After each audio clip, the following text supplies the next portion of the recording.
नानक देव जी सिखों के प्रथम गुरु थे। उनका प्रकाश 15 अप्रैल 1469 ईस्वी में तलवंडी राय भोई नामक स्थान पर एक हिंदू परिवार में हुआ। सुविधा की दृष्टि से गुरु नानक जी का प्रकाश उत्सव कार्तिक पूर्णिमा को मनाया जाता है। तलवंडी अब ननकाना साहिब के नाम से जाना जाता है, जो कि पाकिस्तान के लाहौर जिले से 30 मील दक्षिण पश्चिम में स्थित है। सन 1485 में नानक जी का विवाह बटाला निवासी मूला की कन्या सुलखनी से हुआ। उनके वैवाहिक जीवन के संबंध में बहुत कम जानकारी है, पर 28 वर्ष की उम्र में उनके बड़े पुत्र श्री चंद का जन्म हुआ। 31 वर्ष की अवस्था में उनके दूसरे पुत्र लक्ष्मी दास का जन्म हुआ। गुरु नानक देव जी के पिता ने उन्हें कृषि व्यापार में लगाने का सोचा, परंतु उनके सारे प्रयास सफल नहीं हो पाए। घोड़े के व्यापार के नियमित दिए हुए रुपयों को गुरु नानक देव जी ने साधु सेवा में लगा दिया और अपने पिताजी से कहा, यही सच्चा व्यापार है। सन 1504 में उनके बहनोई जयराम जी ने गुरु नानक देव जी को अपने पास सुल्तानपुर बुला लिया। 1504 से लेकर 1507 ईस्वी तक वे सुल्तानपुर में ही रहे और अपने बहनोई जयराम के प्रयास से वे सुल्तानपुर के गवर्नर दौलत खां के यहाँ मादी रख लिए गए। उन्होंने अपना कार्य अत्यंत ईमानदारी से किया। वहाँ की जनता और वहाँ के शासक दौलत खां नानक जी के कार्य से बहुत संतुष्ट हुए। वे अपनी आय का अधिकांश भाग गरीबों और साधुओं में दे देते थे। कभी कभी वे पूरी रात परमात्मा के भजन में व्यतीत कर देते थे।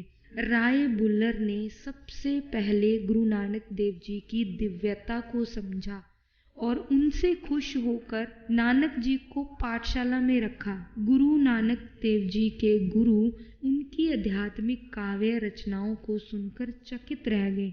जब नानक जी को हिंदू धर्म के पवित्र जनेऊ समारोह से गुजरने की बारी आई तो उन्होंने उसमें भी भाग लेने से मना कर दिया। उन्होंने कहा कि उनका जनेऊ दया, संतोष, संयम से बंधा और सत्य का बुना होगा, जो ना जला होगा, न मिट्टी में मिल पाएगा, न खो पाएगा और ना ही घिस पाएगा। इसके बाद जाति प्रथा का विरोध किया और मूर्ति पूजा में भाग लेने से भी मना कर दिया। नानक देव जी के पिता, जिनका नाम कल्याण चंद दास बेदी, जिनको मेहता कालू के नाम से भी जाना जाता है, उन्होंने सोचा कि उनके पुत्र के आध्यात्मिक तरीके उनको लापरवाह बना रहे हैं, तो उन्होंने नानक जी को व्यापार के धंधे में लगा दिया। नानक जी ने व्यापारी बनकर कमाई के फायदे से भूखों को भोजन खिलाना शुरू कर दिया और तभी से लंगर का इतिहास शुरू हुआ था। इससे पहले जब पहली बार नानक जी को व्यापार के लिए उनके पिताजी ने भेजा तो उनको 20 रुपए देकर इन पैसों से फायदा कमाने को कहा, क्योंकि वे व्यापारी परिवार से ताल्लुक रखते थे। तो रास्ते में नानक जी को साधु और गरीब लोगों का समूह मिला, तो उन्होंने उन पैसों से उनके लिए भोजन और कपड़ों की व्यवस्था कर दी और घर खाली हाथ लौट आए।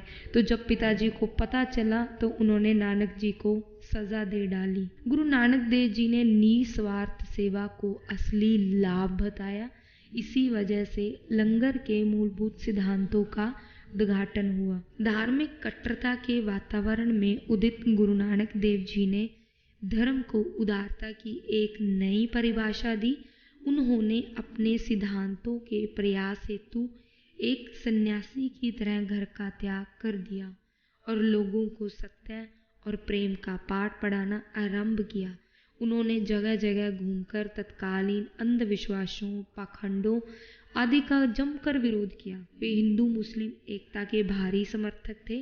धार्मिक सद्भाव की स्थापना के लिए उन्होंने सभी तीर्थों की यात्राएं की और सभी धर्मों के लोगों को अपना शिष्य बनाया। उन्होंने हिंदू धर्म और इस्लाम दोनों की मूल और सर्वोत्तम शिक्षाओं को सम्मिश्रित करके एक नए धर्म की स्थापना की, जिसके मिलाधार थे प्रेम और समानता। यही बाद में सिख धर्म कहलाया। भारत में अपने ज्ञान की ज्योति जलाने के बाद उन्होंने मक्का मदीना की यात्रा की और वहाँ के निवासी भी उनसे अत्यंत प्रभावित हुए और 25 वर्ष के भ्रमण के पश्चात नानक करतारपुर में बस गए और वहीं रहकर उपदेश देने लगे। उनकी वाणी आज भी श्री गुरु ग्रंथ साहिब में संग्रहित है। उनके 10 प्रमुख सिद्धांत हैं, जैसे ईश्वर एक है, सदैव एक ही ईश्वर की उपासना करो, जगत का कर्ता सब जगह और सब प्राणी मात्र में मौजूद है, सर्वशक्तिमान ईश्वर की भक्ति करने वालों को किसी का भय नहीं रहता, ईमानदारी से मेहनत करके उदर पूर्ति करना चाहिए, बुरा कार्य करने के बारे में ना सोचे और ना किसी को सताएं, सदा खुश रहें, ईश्वर से सदा अपने को क्षमाशीलता मांगना चाहिए, मेहनत और ईमानदारी से कमाई करके उसमें से ज़रूरतमंद को भी कुछ देना चाहिए। सभी स्त्री और पुरुष बराबर है।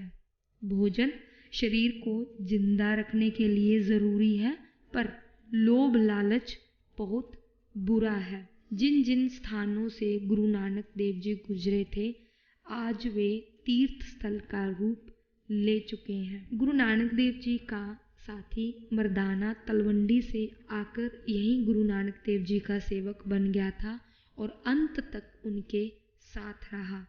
गुरु नानक देव जी अपने पद गाते थे और मर्दाना रबाब बजाता था। गुरु नानक नित्य प्रातः बेई नदी में स्नान किया करते थे। जिन जिन स्थानों से गुरु नानक देव जी गुजरे थे, आज वे तीर्थ स्थल का रूप ले चुके हैं और अंत में 1539 में जपू जी का पाठ करते हुए उनका स्वर्ग प्रयाण हुआ। सतनाम श्री वाहिगुरु जी।